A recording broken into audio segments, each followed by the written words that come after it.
mashaqqat spektaklini boshladik. Saodatga eltuvchi yo'l ham mashaqqatlidir. Bedor qalb bilan, riyozat u mashaqqat bilangina saodatmand bo'lursiz. Chekinmang Uvaysi, chekinmang Uvaysi, chekinmang Uvaysi, chekinmang Uvaysi.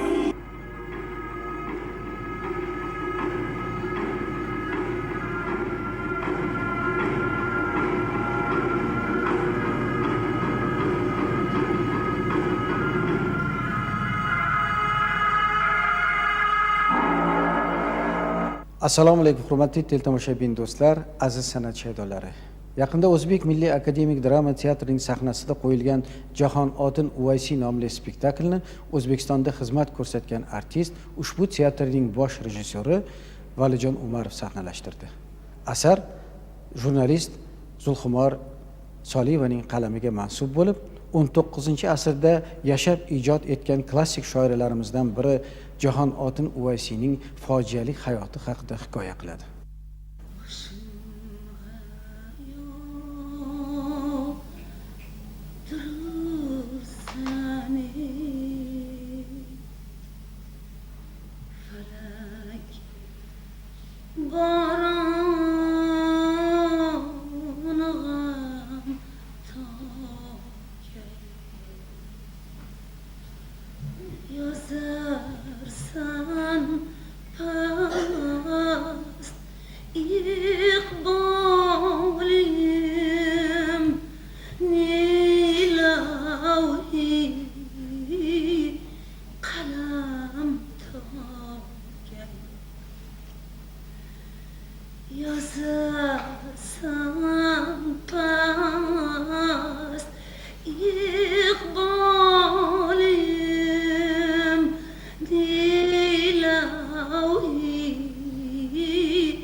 Juda xush bukun.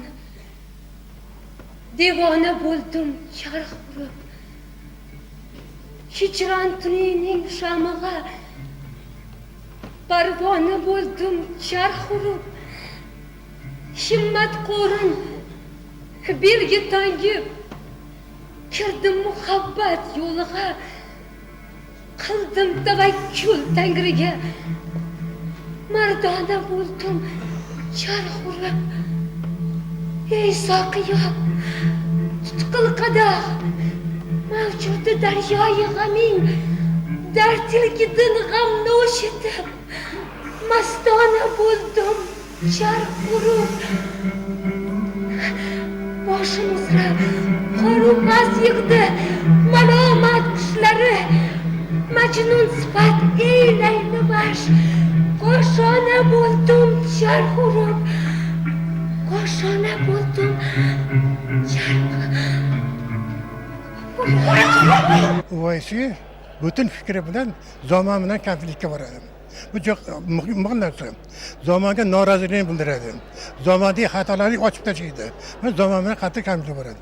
Shu jihatdan Uvaysi obrazi yaxshi chiqqan. Qizimiz Saidaxon Rumi juda yaxshi o'ynaydi. Oldindan biz ko'rganda yaxshi o'ynagan, yerda hech qolishmaydi. O'shanga yetkazib o'ynadi. Umuman asardagi artistlar ham yaxshi o'ynagan, rejissor qoli qilib qo'ygan. Rassom ishini ham yomonlab bo'lmaydi. Shuning uchun bu asar milliy teatrimizda qo'yilishi kerak. Xalq sevib tomosha qiladigan umiddaman. Muruvvattin ko'ngil dog' bo'ldi, dog' bo'ldi. Bu gulzori fano ichra mahalliy behalali yo'qdir. Hamisha zahmu xoradin ko'ngil dog' bo'ldi, dog' bo'ldi. Fano mardumlarining siridan hech kimsa yo'q ogoh.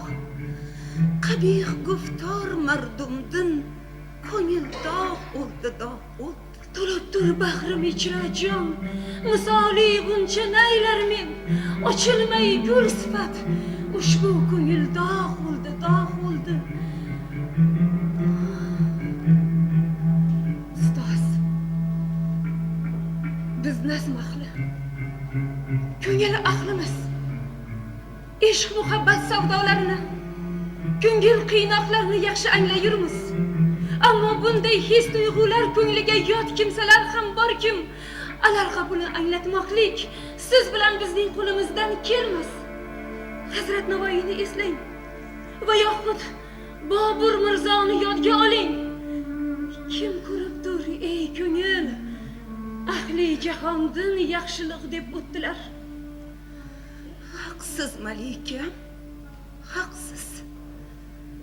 She'r va g'azal bilan dunyoni yomonlardan poklab bo'lganda edi. Hazrat Navoiy Fuzulilar zamonidayoq yer yuzida faqat yaxshilar umrguzaronlik qilgan bo'lur edilar. Men teatrda o'tirib, bugun nihoyatda maza qilib, miriqib, rohatlanib tomosha qildim. Hatto mutaxassisligimni ham unutdim. Chunki mana shu spektaklda qatnashgan hamma ijrochilar, ommaviy sahna ishtirokchilari hammalari shu voqealarga berilgan holda o'sha tarixiy zamonni muhitini yuraklaridan, qalblaridan o'tkazib, voqealarga munosabatlarni bildirib, juda chuqur talqin qilishgan. Men juda ham yaxshi baho beraman bu spektaklga. Siz uni qilmishlarini bayon aylab, Amiral Muslimin Nasrullohxonga maktub bitasiz. Nasrullohxonga maktub? Ha, Men aynan siz. Begoyim, nahotki siz toju taxt deb o'z yaqinlaringiz, jigaringiz qonini to'kishdan ham tonmaysiz. Bu ishni o'g'lingiz Hakimxon To'ra. Og'zingizni yuming. Men xudo bexabarlikning, iymonsizlikning oldini olmoqchiman. Bo'lmasam bu ishni Malika Nodira begim bilan birga maslahatlashib hal qilsangiz bo'lmaydi.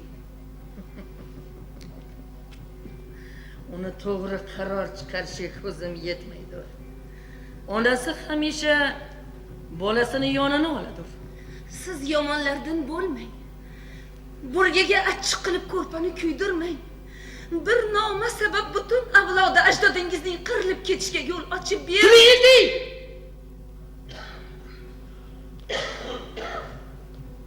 Magarkim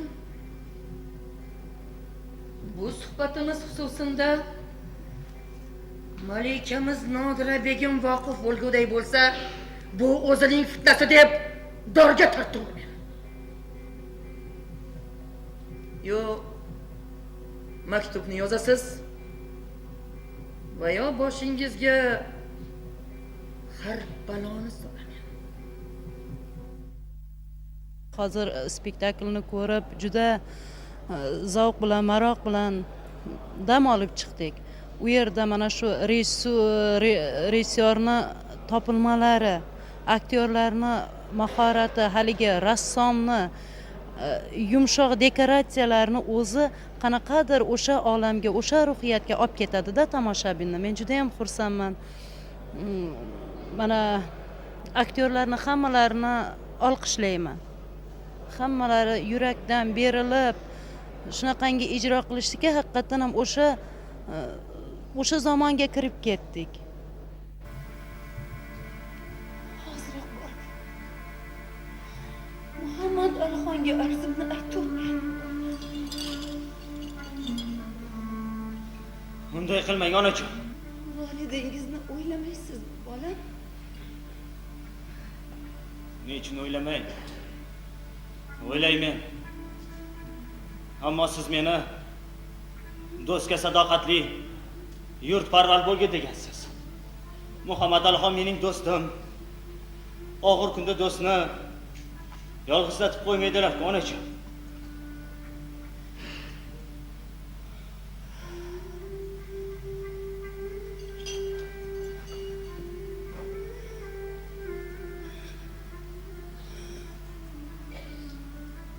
O'tinamen onajon.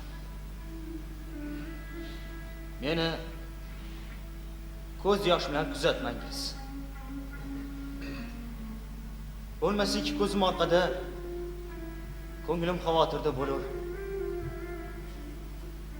Andan ko'ra meni sog'-omon qaytgin deb duo qilib tursangiz bas. Axir onalarning duolari qo'llaydi deydilar onajon. Menga bu asar tili yoqdi.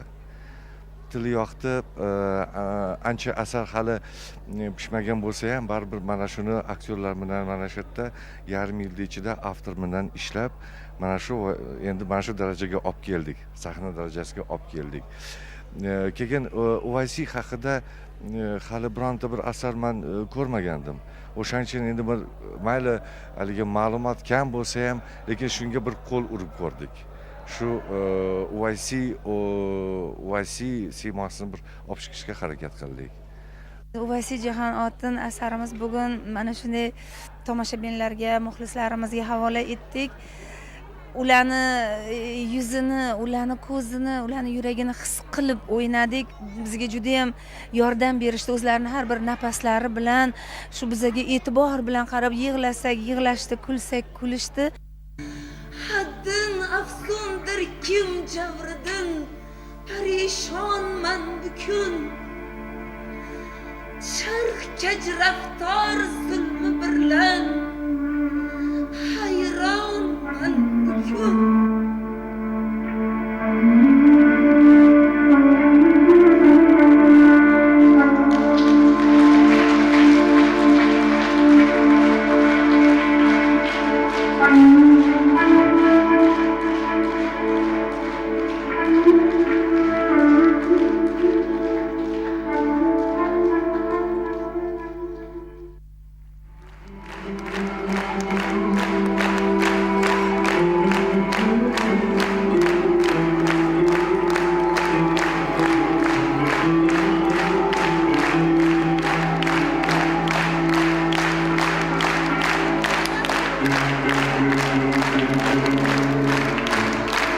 Thank you.